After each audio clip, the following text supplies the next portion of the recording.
Oi para todo mundo, eu sou a Ana e hoje a pilha de livros está um pouquinho mais modesta e vai ser para a gente discutir um assunto que eu achei muito interessante, tá? O tema de quando é que a gente deveria reler um livro. Que motivos existem para alguém perder o seu tempo relendo um livro, tá? Vamos começar pelo motivo pelo qual eu comecei a reler livros ainda criança. Esse motivo é a escassez ou pobreza. Eu tinha acesso relativamente a uma quantidade razoável de livros, tá? Principalmente porque meus pais tinham livros em casa deles. E eu tinha acesso aos livros dos meus avós, dos meus tios, das minhas tias, quando eu ia na casa dos meus avós.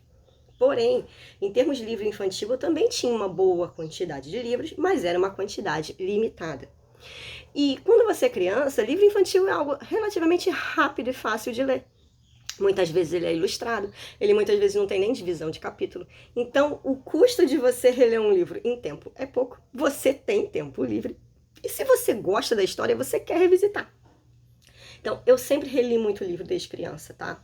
E até hoje eu tenho um centrozinho, assim, um core da minha biblioteca, que são livros que eu leio e releio frequentemente. Mas esse hábito começou principalmente por escassez. Como eu não tinha acesso a livros novos, eu reli os que eu já tinha. Um exemplo que eu tenho para mostrar para vocês é esse aqui, tá? É, na verdade, uma duologia. É o Pollyanna e Pollyanna Moça, da Eleanor H. Porter. Hoje em dia se fala muito da Anne de Green Gables, que eu também li e fiquei apaixonada. Mas quando eu era criança não se falava em Anne de Green Gables no Brasil, mas a minha mãe conhecia a Pollyanna e ela me deu de presente esses dois livros. É também história de menina órfã que vai morar com pessoas mais velhas e que tem uma visão da vida muito diferente das outras pessoas dessa cidadezinha e ela vai aos poucos mudando a vida dessas pessoas em volta dela. História linda, linda, linda. Inclusive, quando eu releio Pollyanna hoje como adulta, já convertida ao cristianismo, eu vejo muitas coisas nesse livro que eu não via como criança. Hoje eu encaro esse livro quase como um livro sobre evangelismo, principalmente o primeiro volume. Ao passo que, como criança, eu lia simplesmente como uma história de uma menina um pouco diferente, que via a vida de um modo diferente e que fazia com que o mundo mudasse à volta dela por causa disso, certo? Um segundo motivo para a gente reler um livro, já não tão infantil, um pouco mais adulto, é quando a gente está estudando.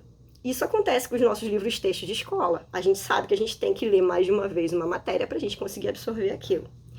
Hoje, o livro, para mim, que mais tem esse efeito de estar ligado a uma questão de estudo contínuo, de absorção de conhecimento, de realmente entender o que eu estou lendo e ser capaz de ensinar para outras pessoas, é a Bíblia. Então, hoje, para mim, eu encaro a Bíblia como um estudo que vai durar até o dia que eu morrer. Eu estou sempre lendo e relendo a Bíblia, já li inteira, mas pretendo continuar relendo continuamente, porque para mim é um livro importante e que merece não apenas ser lido, como ser estudado, entendido, aprendido, aplicado e ensinado, certo? Nessa mesma linha, não todos os livros que eu leio relativos à teologia, a cristianismo, que eu considero uma forma de estudo, eu releio. Mas alguns deles eu releio, porque eu quero realmente aprender, e para a gente aprender, reler é importante. Então, um exemplo que eu tenho aqui, que não é a Bíblia, seria o Cristianismo Puro e Simples, do C.S. Lewis. É um livro básico, introdutório, ele é introdutório, porém ele é muito bem escrito, o que quer dizer que mesmo que você já tenha lido isso aqui há muito tempo e tenha avançado muito no seu conhecimento em relação aos conhecimentos que ele traz para você aqui, você reler vai te dar um entendimento mais aprofundado do que você estava lendo. Isso é algo também que eu aprendi, tá, em relação à própria Bíblia. Às vezes eu releio o texto várias vezes num espaço de tempo relativamente curto, na mesma tradução ou em diferentes traduções. E isso vai ampliando o seu entendimento. Quanto mais vezes você lê o texto, mais aquilo vai se solidificando e mais camadas de entendimento você vai acrescentando na sua cabeça.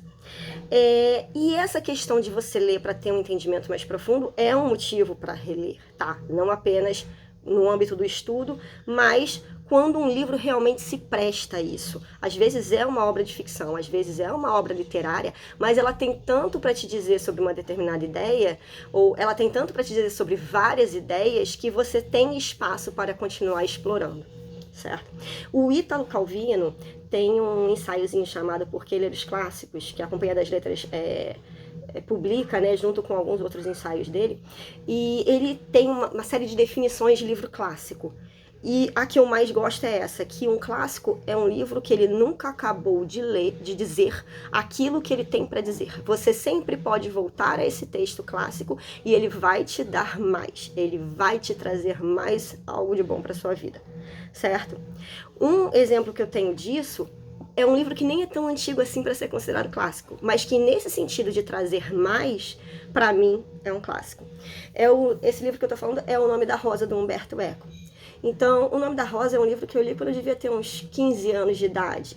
Na época, eu vi o filme do Sean Connery com Christian Slater, eu era adolescente, eu fiquei enlouquecida por aquilo, e eu enxerguei muito como um filme de mistério, é uma história de detetive, nós estamos tentando descobrir quem está matando os monges da abadia, certo? Mas eu lembrava que ele também tinha a ambientação medieval, aquela questão toda de você estar num lugar confinado, no alto de uma montanha, numa abadia, onde você tem toda essa aura religiosa rolando ali da Igreja Católica. E aí, anos depois, não tem tanto tempo assim, eu peguei ele para reler porque eu tinha entrado nessa vibe do medievalismo e falei, eu me lembro que essa ideia, esse conceito, essa ambientação tal no Nome da Rosa, eu vou reler. E quando eu reli, eu vi que tinha muito mais além disso. Ele me trouxe muito mais do que eu me lembrava nesse sentido, em termos até de entendimento de como é que era a Igreja Católica naquela época, das discussões teológicas que estavam rolando, das questões de heresias e da Inquisição e tudo mais. O que nos leva a mais uma maneira, mais um motivador para reler um livro, tá? Que é quando a gente está interessado em explorar um livro que a gente já conhece sob um novo ângulo, tá? Por exemplo, eu recentemente comecei a escrever histórias. Do nada. Sempre quis escrever desde que eu tinha 6 anos, mas eu nunca tive bagagem para isso. E aí um belo dia, ano passado, eu falei, Dani, se você não tá, eu vou começar a escrever histórias. Desde que eu fiz isso, eu tenho pego vários livros que eu já conhecia, que eu inclusive já tinha lido várias vezes por prazer, e que eu queria explorar sob um ponto de vista mais técnico. Como é que esse autor consegue fazer esse feito? Como é que ele consegue gerar, por exemplo, um suspense, uma curiosidade em relação ao que vai acontecer a seguida? Como é que ele faz para construir o personagem? Como é que ele faz para construir a narrativa? Muda totalmente a tua forma de ler quando você está interessado em escrever. Um exemplo disso é um dos meus livros favoritos, tá? Persuasão, da Jane Austen. É um livro estruturalmente muito interessante, porque todo o livro é um build-up, é uma rampa de ansiedade, de construção, para você chegar num momento culminante, que é uma carta. Não podia ser mais anticlimático? Gente, mas é a carta. Como é que ela consegue construir os relacionamentos e a narrativa de forma que essa carta tenha o máximo de impacto? E muito impacto. Então, quando eu leio Persuasão hoje, eu tô mergulhando no mundo imaginário, eu tô me maravilhando com os personagens e com a história de amor e com o sofrimento e com a espera, mas eu também tô observando todos esses aspectos estruturais sob um novo ângulo. Aconteceu também recentemente de eu querer explorar um livro por um motivo besta, mas que era uma exploração sob um novo ângulo, que é o Budapeste, do Chico Buarque, de Holanda. O que acontece? Eu li esse livro também, já devia ter uns 20 anos, talvez, um pouco depois que ele foi lançado, e eu li, achei interessante, esqueci quase tudo a respeito dele. Eu nem tinha mais esse livro, e eu vi no sebo e falei, vou comprar só porque eu tô obcecada pela cultura húngara, e o nome do livro é Budapeste, e me lembro que ele se passa em Budapeste. Então eu fui reler o livro por um aspecto totalmente secundário, só porque ele se passava em Budapeste. Entende? E aí, claro que o livro me deu muito mais coisas, me trouxe de volta uma série de memórias, e é claro que lendo isso daqui 20 anos depois da primeira leitura, eu também percebi coisas que eu não tinha percebido da primeira vez, né? Existe um livro, tá, que eu ainda não li, mas que tá aqui nessa pilha de livros, que é O Jogo da Amarelinha, do Julio Cortázar. A proposta desse livro é se prestar a uma leitura, pelo menos sob 2 ângulos. Ele te permite ler os capítulos em ordem sequencial, e ele te sugere uma ordem completamente alternativa, em que você vai passar de novo por todos os capítulos, mas em outra ordem. Os capítulos são numerados.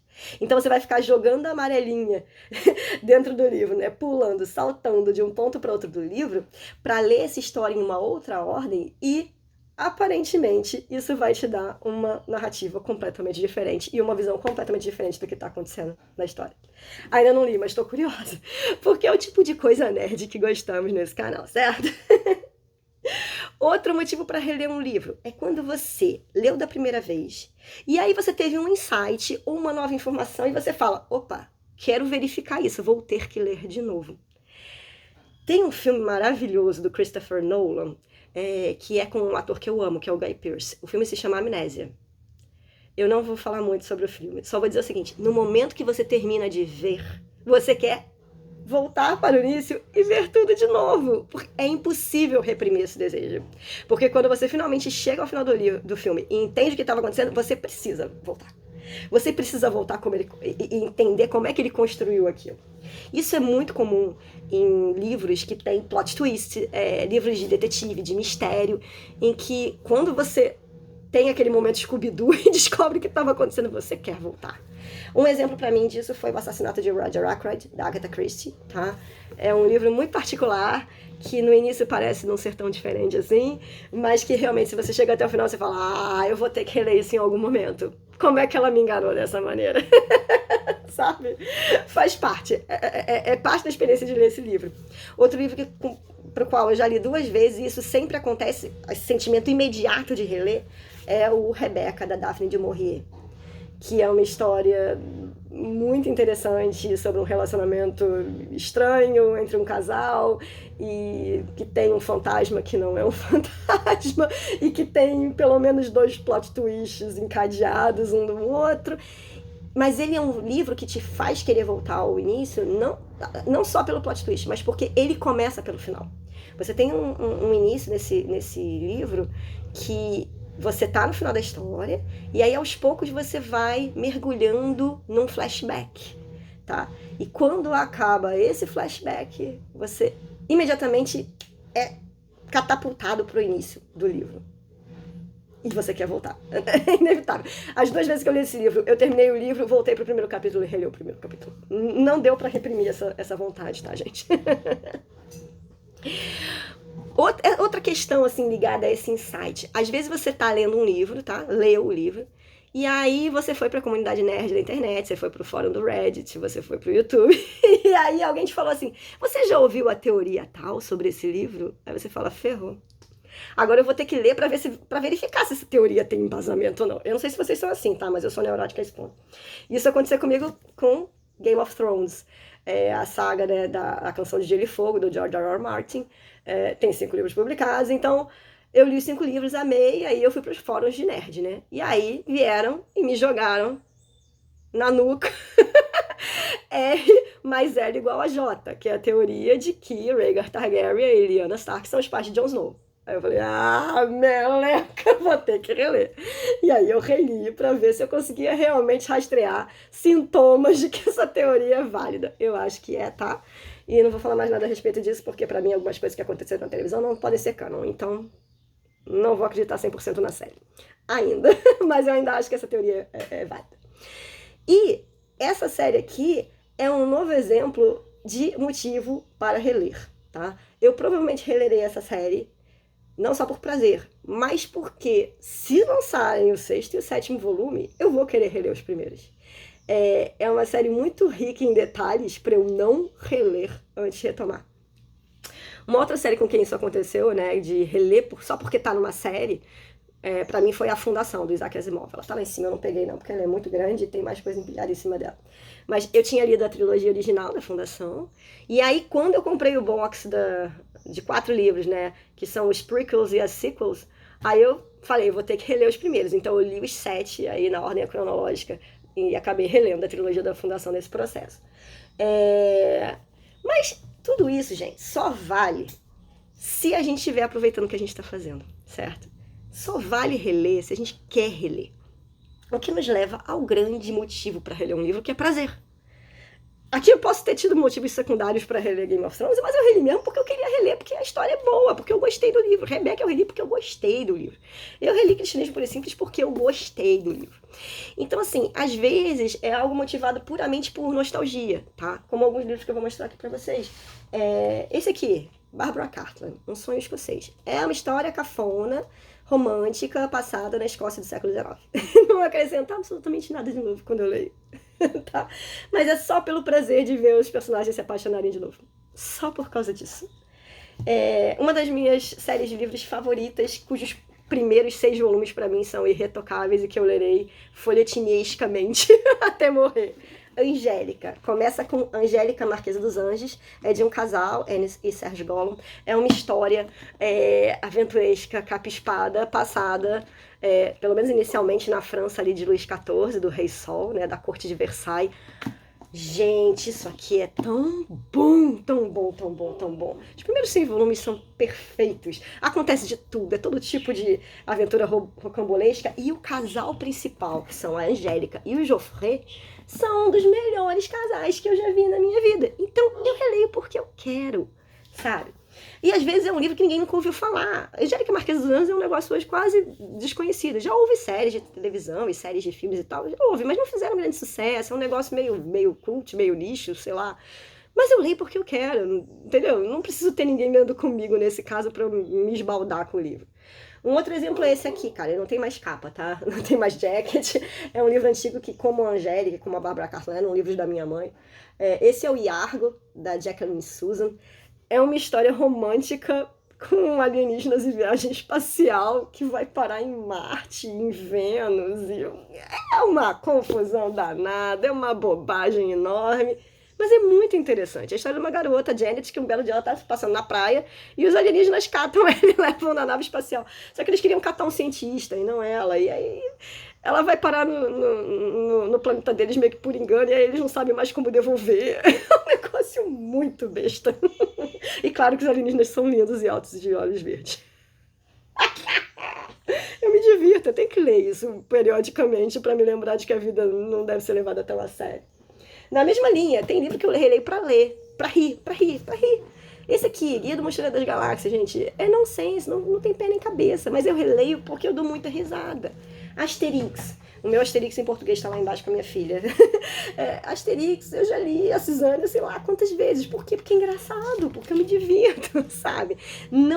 Você não precisa ter um motivo mais sério, mais importante pra reler um livro. Lê porque você quer, relê porque você quer também, entendeu? Mas é isso, gente. Um vídeo assim, relax, nesse diazinho meio chuvoso, num feriado aqui no Rio, não sei se todos estão de feriado, provavelmente não, mas espero que tenham uma boa semana. O cronograma de postagens aqui do canal tá uma bagunça, porque a minha vida está uma bagunça, estamos em época de renovação de matrícula na escola, compra de uniforme e material escolar, eu tô trabalhando e é isso aí, minha galera. Eu tive que detetizar minha casa, porque deu cupim do nada. Toda a minha cozinha está desmontada na minha sala. É esse tipo de coisa que acontece. Mas estamos aqui nos divertindo, porque os livros são um grande prazer. Um beijo pra vocês, boa semana. Tchau, tchau.